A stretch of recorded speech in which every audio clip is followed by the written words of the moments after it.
We're speaking up about diversity and inclusion. I'm Lindsay Bridges, and during this podcast series, I'll have the privilege of chatting to some amazing people from around the world, hearing their stories. I hope you'll enjoy this as much as I do.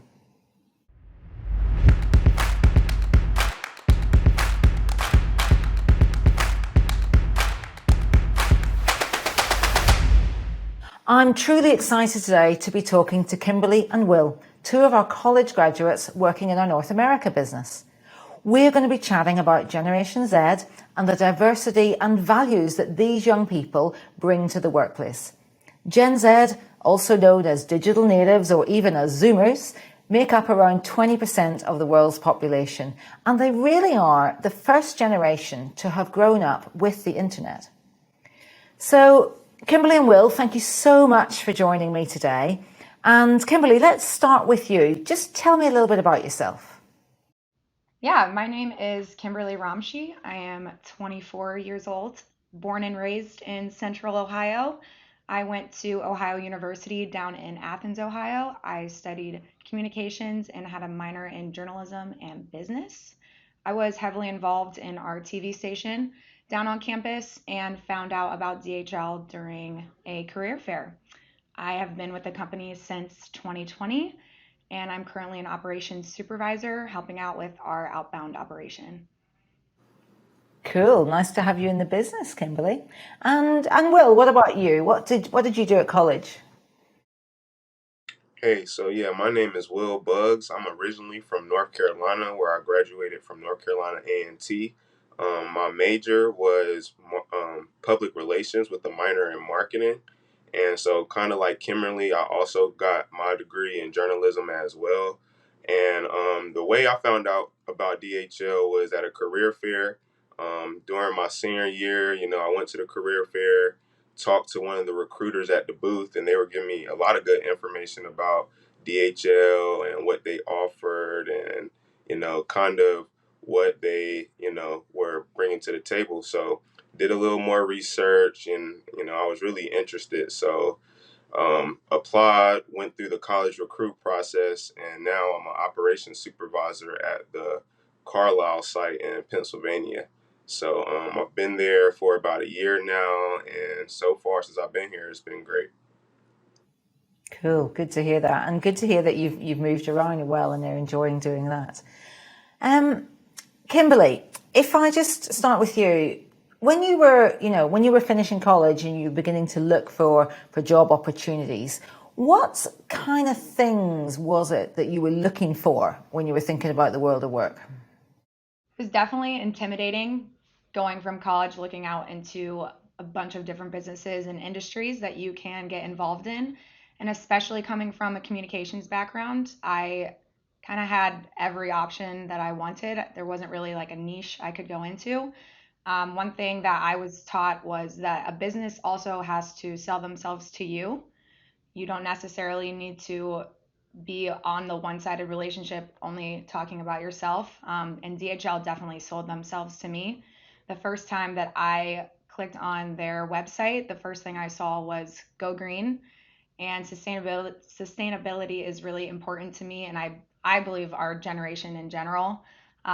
So the fact that it was a shipping company and they cared about their effects on the environment is something that stuck out to me. So sustainability really kind of key for you and one of the things that kind of sold you on the business. And Will, was it the same for you or was it something different? So yeah, coming out of college, one thing that I was looking for was would I be able to work somewhere where I could communicate and interact with people in person? Obviously due to COVID, a lot of people's lives changed. People started working from home. You know, I was actually in school during the time when the outbreak first came out. So my last semester of college, I felt like it was kind of cut short. I didn't get to go out as much and interact with people and make those, important connections and network. So when I found out, DHL still had, things going in person and I was able to still come inside to work, that was one thing that caught my attention. Another thing that I liked about DHL was the diversity and inclusion they push. Being that DHL is a global and international company, I knew I would be walking into somewhere where I could learn from people from different aspects of life.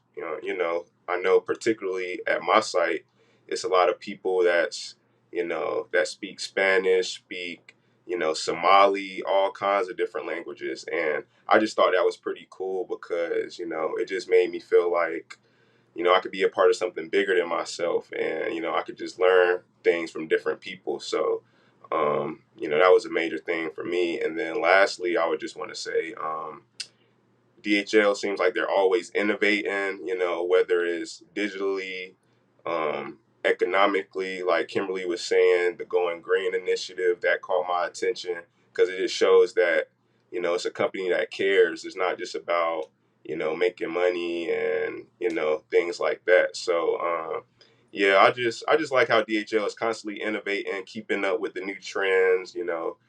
Right now they're using Smart Connect, so that's a way for everybody to connect and be be on the same page with stuff. So that's what I really liked about it.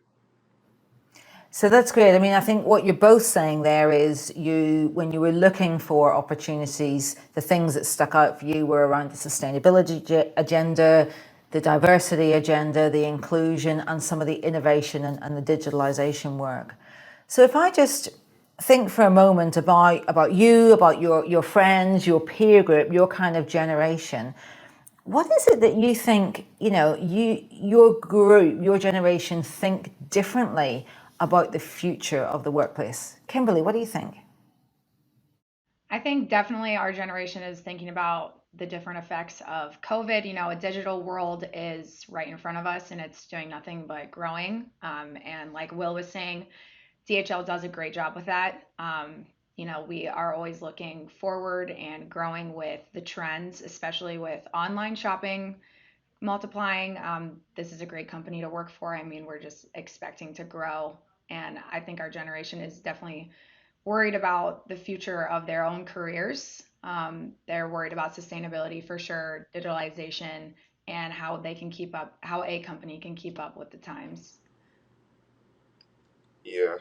And just to piggyback off of what Kimberly said, definitely I think what's important for our generation is like working with the purpose, whether it's, economic sustainability, you know, COVID related stuff. So, just improvement of digitalization, things like that.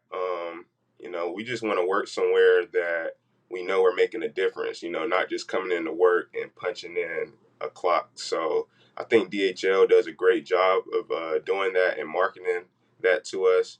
And also, like I mentioned before, just the integration of new technology with Smart Connect, obviously, since we're grown up using social media, things like that is what helps, keep us connected, keeps us interested. And, I think they're doing a real great job with that.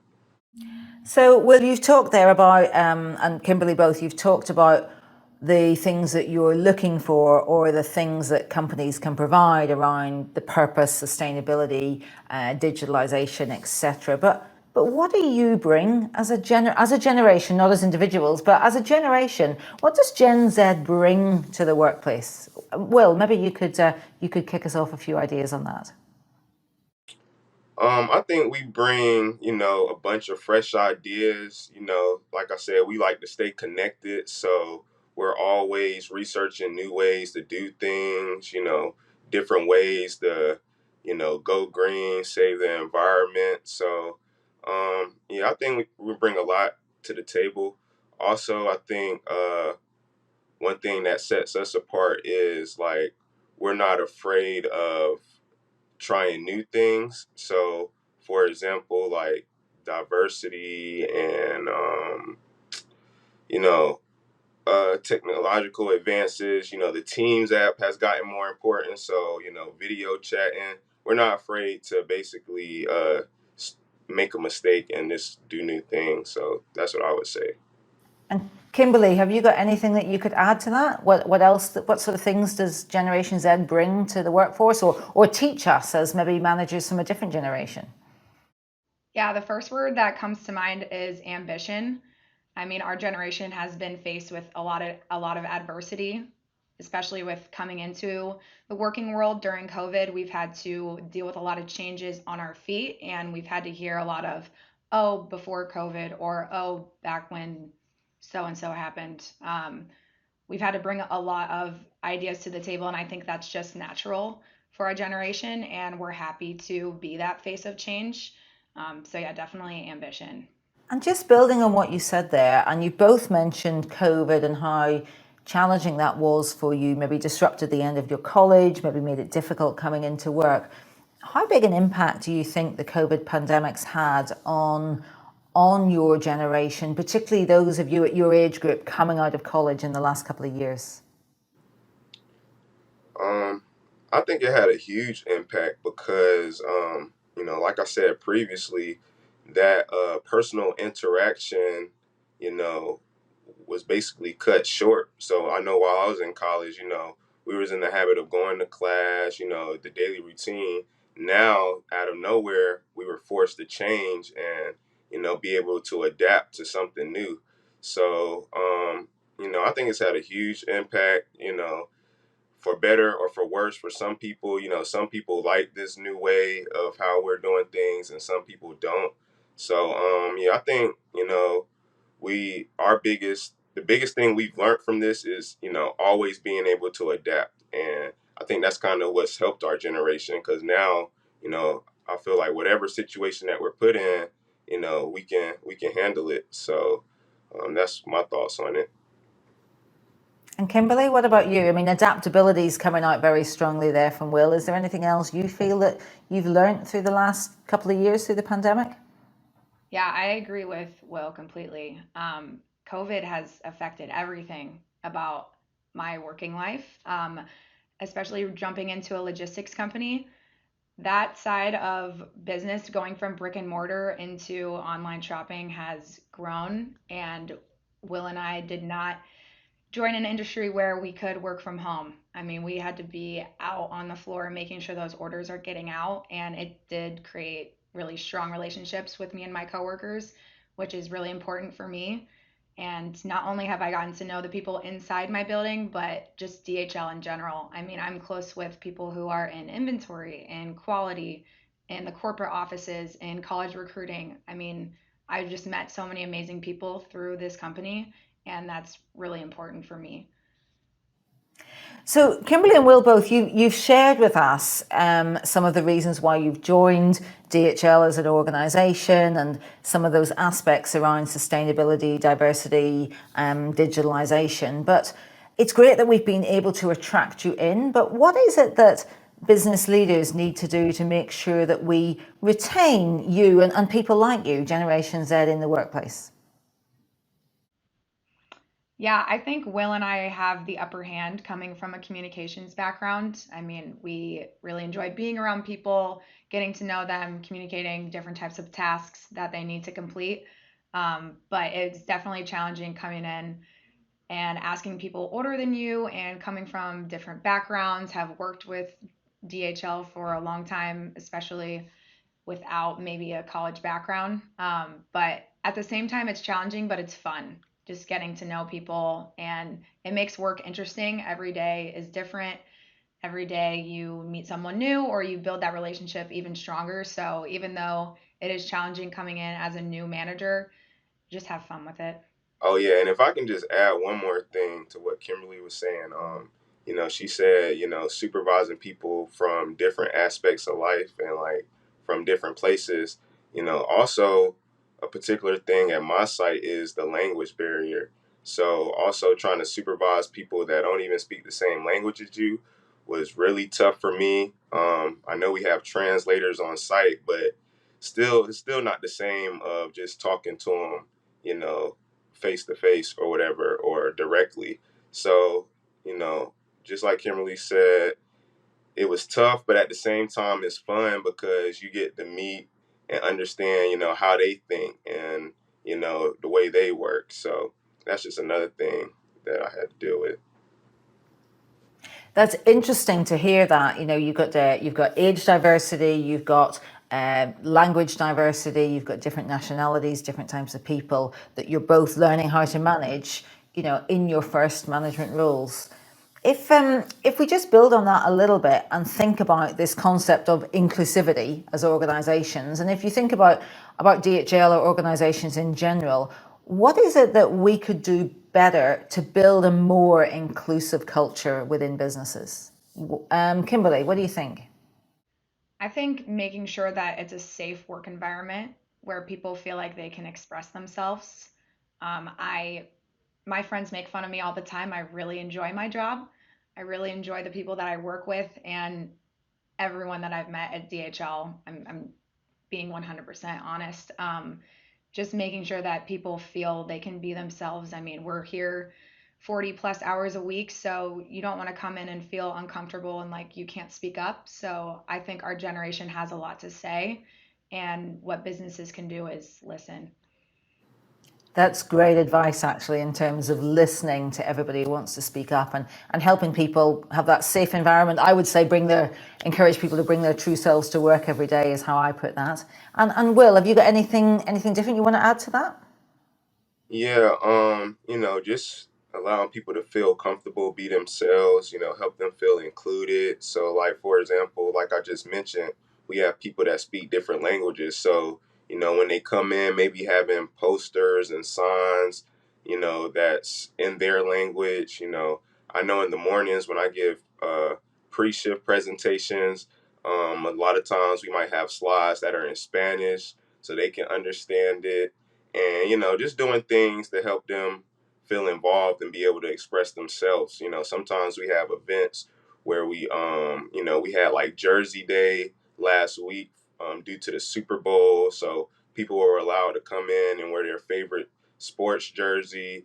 Valentine's Day, we were doing the Valentine's Day raffle. So just different ways to keep people involved, keep people included, and just to have fun and not just come to work just to work. It's really important, isn't it, that we encourage people to think about what they like outside of work and bring that into work. I like those ideas or those examples that you've given. Thank you. If we then think about, that's what organizations can do, but what is it that the individuals can do? So if we think about maybe some advice for the people listening to this podcast, what is it that we as individuals could do to be better allies to young people who are joining the workplace for the first time? Will, why don't you start? Ways I believe we can be better allies is, getting to learn more about the other person. So see what they're interested in. So, for example, for me, one of the things that I was interested in was the diversity aspect. So, when I came in, I've learned a lot of Spanish since I've been at work. So that was something cool to me. I think everybody's different. So, me being from North Carolina, I actually went to a HBCU, which is a historically black college. So it meant a lot to me when they came to the career fair and you know, like showed me what DHL offered, and it just made me feel like, I'll feel comfortable there. So I think it's just different for everyone. And Kimberly, any ideas you've got for any individual who wants to be a better ally to someone new starting out in their first career, their first job? Yeah, from the individual aspect, I think it's a double-sided relationship. You want to be listened to, but you also need to listen. Just getting to know your managers, they're there to help you. We're all here for the same goal, to work as a team. So if you want to be developed and express your ideas, you also need to let your coworkers have room for growth and express their ideas. And DHL does a great job with that. So some great advice there, isn't there, in terms of listening, in terms of understanding, in terms of really getting to know the other person as an individual, in terms of what that everyone can bring to the business. Thank you very much. So Kimberly and Will, thank you very much for that. What I want to do now is just get into our quick fire round of questions. So I'm going to ask the questions and get you both just those quick one-word answers. So first up, what does diversity mean to you? Inclusion. Variety. What's the biggest area of change in diversity and inclusion that you've seen in the last few years? In the digitalization. Remoteness. Digitalization and remoteness. Brilliant. Thank you very much. And what about looking forward? How do you see the future of diversity and inclusion? Growing rapidly. Positivity. Productivity growing rapidly. Excellent. Thank you. And what does inclusion mean to you? It means a safe place at work. Different ideas. Different ideas in a safe place at work. Thank you both. And my last question for you, what's your favorite podcast? I enjoy the Joe Rogan Experience. Currently, my favorite podcast is The Pivot. I haven't heard that one. I'm going to have to go and have a listen to that. Kimberly and Will, thank you very much. I've really enjoyed our discussion today. What I've heard is that as representatives of Generation Z, you've come to the workplace through the challenges of COVID, through as you've come out of college, and that's given some real different perspectives for you and some different learnings. You've come in with some very strong values that you bring around expecting organisations to have a clear purpose, to be looking at digitalisation, to be looking at sustainability, to have diverse and inclusive places to work, and to be giving you opportunities to learn, to develop and grow for the future. I've also learned that you're not afraid to challenge, but you're not afraid also to be humble and to listen and learn from others. So thank you both for sharing your experiences with us. I've really, really enjoyed the discussion today. I very much appreciate it. Thank you, Thank Lindsay. you, Lindsay. So that's it for this episode. Thank you so much for listening. Look out for us next month. I'm going to be talking to Sabina Muller. I admire Sabina greatly. She is a true advocate for women in leadership, and I'm looking forward to sharing my discussion with her with you. Now, you can listen to us on YouTube, on Apple, or on Spotify, and we'd really love it if you'd leave us a review and tell us what you like about the podcast.